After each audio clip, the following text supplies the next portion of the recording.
consistent demand. So, walang public. Demand lang. Ayan. So, mag-ano tayo? Magpupush na ulit tayo sa vlogging. Ganon!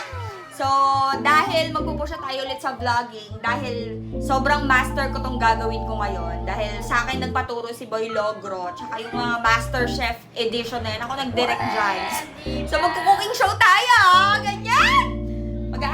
Magluluto ako ng adobo for today, kasi, for tonight pala, kakagaling lang namin sa check-up nila Maggie. Yan, tsaka nila Daddy. Ano yung mga pasyente ko ngayon, may pasyenteng may sugat, pasyenteng may kate, ganon! So, ganon. Since medyo fresh pa ako, magva-vlog tayo. Ganon! So, magluluto ako ng adobo, chicken adobo. Ayan. So, syempre, papakita ko muna sa inyo mga ingredients. So, eto na. Ayan. So, syempre, pag nag-adobo tayo, may kasamang langaw yan, lumilipad. Ayan. So, may chicken. Ayan. May bawang, may sibuyas, may paminta, may asukal, may toyo, may suka, at may nor. Kasi pag walang nor, walang magic yan, di yan maglalasa. Yun, nakita nyo yun? Yun, yung isang pasyente ko na yun, nag-ML. Ayun pa yung isa, di ba? So, ayun na nga. Let's go, let's start the cooking show! Few minutes later. And yes! So, let's go. It's cooking time. So, ayun na nga. Siyempre, ang first step natin, bubuksan muna natin ang kalan. Yarn! So, buksan natin. Itodo nyo yung apoy para masunog. Siyempre, yung yung level lang yung init. Yan. Tapos, siyempre, kailangan pang malakasan yung inyong lutuan. So, may non-stick tayo, gano'n. Tapos, may wooden spatula. Spatula ba tawag dito? Bahala na kayo. Basta, hindi ako masyadong, hindi ako masyadong expert, kaya huwag nyo na ako i-judge, ha? Ako lang man ay nagtatry lang naman magluto para sa aking mga mahal sa buhay. So, pero sure naman to magiging masarap to. Okay? So, let's go. Since mainit na, tuyo naman na ang kawali. Tuyo na ba yung kawali? Hindi pa. May moist pa ng konti. So, alam nyo na. Yun. Since, ngayon, bakasyon, kaya si ma'am nyo, si Miss G, ayan, Miss G ang tawag sa akin ng mga estudyante ko. So, si Miss G ay kailangan magpaka-busy muna sa mga bagay-bagay. So, bukas mag-vlog ulit kami. Ganon! So, everyday kami mag-vlog dito para yung mga kabataang Pinoy na nandito sa bahay, yung inaalagaan naming mga tupa, yeah, ay magkakaroon ng extra income. Para pambili nila ng gamit sa pasukan. So, kapag-games tayo na magpapag-games at i-vlog natin ang i-vlog yan, para at least maano din syempre yung mga kabataan sa social media, maialis, maiawat na kailangan magi-games tayo at mag-vlog tayo for the Bakit ang tagal? So itodo nyo hanggang sa masunog na. Ayan, tagal matuyo eh. Ang dami ko nang sinabi. So ayun nga po, si Miss G ay isang teacher. Alam nyo naman yan. Alam nyo yan na ako ay isang teacher. So since tayo ay bakasyon, di ba 1 week tayo, bawal tayong abalahin ng gobyerno sa buong June. So, kailangan buong June meron tayong ginagawa. So, ito na nga, ilalagay na natin ang mantika. So, very mild lang ang mantika natin, ha? Very mild lang, yung medyo masasakop lang niya ang fan. O, di ba? May umiiyak pa dun sa gilid. Yung masasakop lang niya ang fan. Okay? Mga ragrats, pakiayos yung bata dyan. Yan, okay. So, ayun na nga, pinapainit natin ang mantika. So, syempre, bilisan na natin. Ang tagal-tagal ko na, 2 minutes na ako agad. So, ito na. Fast track na natin. Magigisa muna tayo syempre ng bawang. Bawang or sibuyas. Bahala na kayo kung anong gusto nyo unahin. Basta ako gusto ko, sibuyas muna. Sibuyas. Diba? Ganyan. Tumatalsik. Tumatalsik. So, sibuyas. Ewan ko, hindi ko alam kung bakit sibuyas ang inuuna ko. Pero hindi ko alam kung sibuyas ba yung dapat unahin. Pero feeling ko kasi siya yung mas matagal na masunog. So, si sibuyas yung inuuna ko. So, kung mali ako, bahala na kayo sa buhay nyo. Gawin nyo yung tama. So, yan. Sibuyas. Medyo lang. Huwag nyo masyadong susunugin. Maghiwalay kayong dalawa. Yan. So, syempre, pagkatas ng sibuyas, bawang naman. Ang daming bawang. We love bawang kasi hindi kami mga aswang. Yan. Yan, ha. Nantuwa yung mga ragrat sa likod ko. Ay, nako. Ewan ko ba? Ano ba ginagawa to?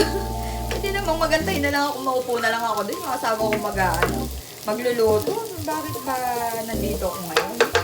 Pero anyway, favorite ko lutuin ng adobo. Kahit, ang sarap-sarap daw kasi sabi ng asawa ko eh. Pero hindi ko alam kung totoo ba yung sinasabi niya o inuuto na lang ako.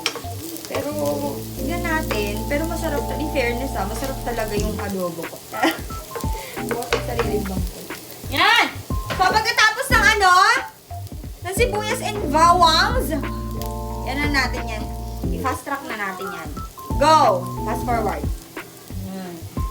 Pagkatapos niyan, syempre, saldamakmak na manok para hanggang bukas. Ganon, hindi na tayo magluluto bukas. Yan, hanggang bukas na yan.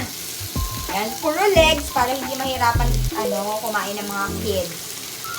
Okay, yan. Kasi favorite ng mga anak ko yung legs. Okay, so anong tawag doon? Isasangkot siya. Yan, isasangkot siya natin isasangkot siya natin ang manok. Manok. Okay, so ayan, igaganyan natin siya. And ako, sobrang mahilig ako sa paminta. So, lalagyan natin ng ng 1 gram na paminta. Yan, 1 gram na paminta. Konti pa yan. Kailangan ganihan natin. Gusto ko 1 gram yung paminta. Yan, so meron kami ditwist. Hindi nyo kaya. Ditwist yung paminta. Hindi na kami nagtatantad ng kutsilyo. Dati tinatantad namin yung buong paminta gamit yung kutsilyo. So ngayon medyo nakaka-LL na tayo. Nakabili na tayo ng tigta 38 sa Shopee. Gano'n. 38 lang pala. Go. Yan, gusto ko marami. Kasi marami. Ibuhos ko na kaya to. Ayan. So marami yarn. Marami yarn talaga. Marami. Fast forward mo na, papagod ako. Game. So, perfect na yan. Perfect na yan, diba? So, after ng paminta, asan yung spatula ko? Yun. Ayan. So, ihalo-halo natin ng konti. Ayan, paminta. And after ng paminta, lalagyan na natin ng toyo at suka. Ayan. So, ganon. Let's make the vacation worthwhile. Yung kailangan maging productive tayo ngayong vacation. Hindi tayo patanga-tanga, hindi tayo patamad-tamad. Kailangan meron tayong ginagawa. So, since medyo brownish lang ating manoks, let's put soy sauce and suka. So, for soy sauce and suka, hindi ko alam kung paano ko siya tinatansya, pero ganito lang. 3. Hindi ko alam kung anong sukat yun. Basta 3 ganito. Tapos, 2 suka. Yan. Ganyan lang siya kadami. Pero since gusto na kasi ng mga anak ko na maraming salsa, kaya mamaya-maya dadagdagan ko rin to. I-check ko lang muna kung carry na yung ganyan. Okay? So, we'll just let it simmer. Yes! Pakulayin muna natin. Papalambutin muna natin ang kasukasuhan ng mga legs na yan. So, let's wait for ilang minutes. Hindi ko na sasabihin kasi baka magkamali na. Baka i-bash nyo na naman ako sa kung ilang minuta. Basta kung malambot na yan, babalikan ko na yan. Okay? Yes! Few minutes later. And we're back! So, ayun na nga. Tingnan natin kung ano nangyari. Ang ganda ng color. Ang ganda ng color niya, Day.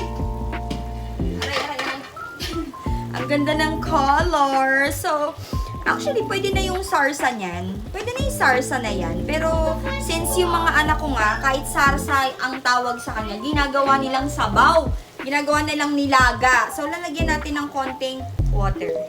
Konting water, and then, dagdagan natin ng konting soy sauce. Soy sauce, and then bruka. Ay, asukal ba? Asukal! Dahil yung asawa ko naman, ang hilig naman sa asukal. Ito ba? Ito. Yan. So, ganyan naman siya. Okay? So, actually, pwede na. Luto na yung manoks. Luto na yung manok. Kailangan ko lang lagyan ay dagdagan ng konti pang mga sangkap. Like soy sauce. Kasi nga, mahilig sila sa nilagang adobo. Ganun. Kasi sinasabaw nila. So, ayan na siya. Ay, parang ang sarap-sarap talaga. So, ayan na. Okay? So, lagyan natin ng ng chicken cubes. Chicken cubes. Kalahati lang para hindi masyadong nakakamatay. Okay? Chicken cubes and ayan. Okay. So, mga na lang, mga 5 minutes na lang. Mga 5 minutes na lang tapos we'll eat na. Okay? So, let's go. Minutes Bye! And here's the final look. Woo!